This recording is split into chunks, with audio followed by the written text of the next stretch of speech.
السلام عليكم ورحمة الله تعالى وبركاته. اليوم في وصفة من وصفات من مطبخي جبت لكم هذه الكراتان تاع السلق اللي تجي بنينة ومعسلة وفيها يعني بنة مخلفة. هنا استعملت انايا السلق تاعي، هنا ربطة تاع السلق كنت غسلته مليح مليح، قطعته هكذايا دي بتيتي، ومن بعد جبت مقلة ودرته في المقلة تاعي بلا ما تغليوه بلا ما ديروا له والو، ديروه جوست في المقله وفوق النار غطيوه وخليوه حتى يذبل. استعملت الكميه الاولى حتى نقصت لي شويه باش درت الكميه اللي كانت باقيت لي، درته فوق النار هكذا، ما درت له لا ملح لا والو حتى من بعد باش تبلته. بديت هنايا هنا قطعت البطاطا تاعي قشرتها، كنت راني رايحه نقليها باش نرافقها مع الطبق تاعي، تحبوا تغليوها غليوها واللي يحب يقليها يقليها. هنا شوفوا السلق تاعي كيفاش دبال كامل، كنت ضفت كملت الكميه الاخرى اللي كانت باقيه، راهو يطلق في الماء تاعو، خليوه يطيب هكا على نار قليله حتى يطيب كامل ويطلق الماء تاعو ويذبل ويولي لكم يعني الحجم تاعو ينقص هكذا. هنا جيت نبدا نتبل فيه، نبدا درتلو الملح هكذايا، الملح وضفت له كيما نعرفوا السلق يحب يعني شويه تاع الحرور شويه تاع لي زيبيس هكذا، فلفل الكحل، ماشي يعني لي زيبيس هذوك اللي فيهم النكهه القويه، لكن يحب يعني شويه الحرور، تتبيلات هذوك كيما البابريكا، كيما راس عفوا واسمو هذاك فلفل الكحل، هذا ما كان يعني ما يحبش هذوك لي زيبيس اللي فيهم النكهه القاصحه هذيك. درت انايا شويه تاع عفوا شويه بابريكا، درت شويه فلفل هذاك الاحمر هذاك المرحي كان راح لي المقطع، وسكرفشت عليه فص كبير تاع الثوم.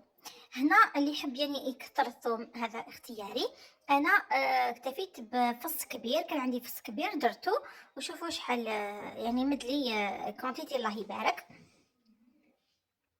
هكذا. وبقيت نقلي فيه مع الزيت، كانت خصني شويه زيت زدت له شويه هكذا ونقليه، نبقى نقليه فيه. نحب انا بالمغرفه توجور شغل هكذايا نضغط عليه هكذا باش هذوك البسمو تاعو فانيك شغل يذوبوا هكذايا باش يطيبوا كامل تخي بيان هكذا. كيما راكم تشوفوا نخدم فيه بالمغرفه هكذا يعطي نتيجه مليحه ومنحسوش يعني كامل هذوك الاغصان تاعو شغل يواسيو، ما ادري هما يطيبوا لا يعني يطيبوا زبده بهذيك الطريقه تاع كتغطيوه. هنا ملي كنت نقلي في الفخيت تاعي قطعتهم ديكاغو هكذايا صغار وقليتهم. هنايا كي كان يعني السلقه تاعي كامل وتبدل لونه، شوفوا كيفاش ولا، جبت ملعقه كبيره تاع طوماط كونسونطري، ضفتها طماطم مصبره، ضفتها وبديت يعني ندخل في هذيك الطماطم الداخل، غطيته وخليتها حتى كامل يعني طيب معاه. شوفوا كيفاش وتحصلت على هاد السلق هكذايا، نحيته من المقله تاعي، ونفس المقله يعني ما كان تبقاو تجيبوا في الكسارن وتجيبوا في المقالي واحد اخرين، في نفس المقله درت شويه تاع البولي اشي، شويه هي تبان لكم ملك بزاف يعني شويه كميه قليله.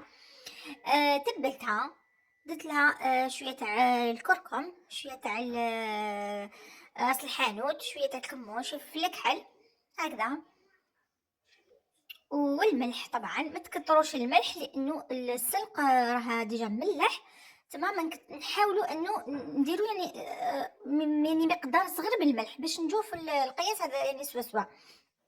قليته هكذايا، درت له شويه رشه قرفه اختياريه طبعا. من بعد كي طاب لي هذاك البولي تاعي جبت السلق وخلطتهم مع بعضهم هكذا. هنا البولي اللي ما يحبش يدير يعني ما يحبش يستغنى عليه يستغنى، انا كان عندي هذيك شويه تاع البولي فضفتها كاضافه هكذا. ندخل كامل هذاك البولي مع هذاك السلق. تصلح هذه كوصفة انه تحشو بها المملحات، يعني تحشو بها البوراك، تصلح يعني بزاف حاجات. هنايا كنت كملت. نبدا في الكراتان تاعي. الكراتان هذا درتو غير في المقله، اللي يحب يدخلو للفرن يدير طبقه عادي تاع السلق والدجاج، ومن بعد يدير هذاك الفرماج اختياري كذلك، اللي ما عندوش ما يديرش. درت شويه تاع الفرماج هكذايا كيما تحبوا، اي نوع تاع فرماج عندكم ديروه.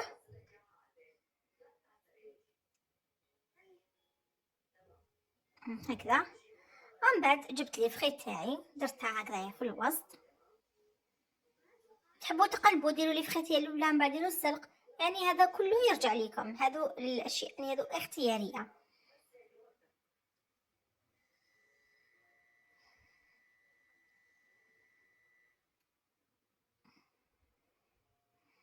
هكذا وكملت كامل. غطيت الطبقه يعني الاخيره بشويه تاع السلق وشويه تاع الدجاج هذيك، وفقست عليهم 3 حبات بيض. كنت ضربتهم هكذايا، درت 3 لانه كان شويه يعني الحجم تاع السمو تاعي البلا تاعي كان شويه كبير. قصت عليهم. تحبوا تدخلوا يعني للفرن، يعني قضيه تاع ذوق. انا حبيتها هكذا في المقله برك، كما نعرفوا انه الماكله تاع المقله تجي بنينه.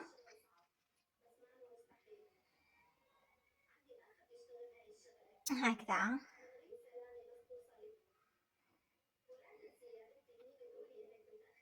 هكذا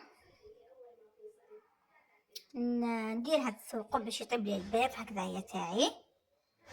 نغطي عليه قبل عفوا نرش رشه تاع شويه تاع الفرماج هكذايا جست من الفوق.